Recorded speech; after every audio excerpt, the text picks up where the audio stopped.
श्रीलक्ष्मी श्रीमहालक्ष्मी क्षीरसागरकन्यका उत्तिष्ठ हरिसम्प्रीते भक्तानां भाग्यदायिनी।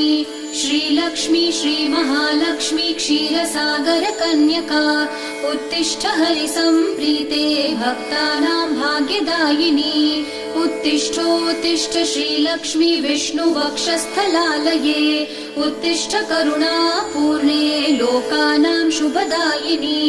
उत्तिष्ठोत्तिष्ठ श्रीलक्ष्मी विष्णुवक्षस्थलालये उत्तिष्ठ करुणापूर्णे लोकानां शुभदायिनी।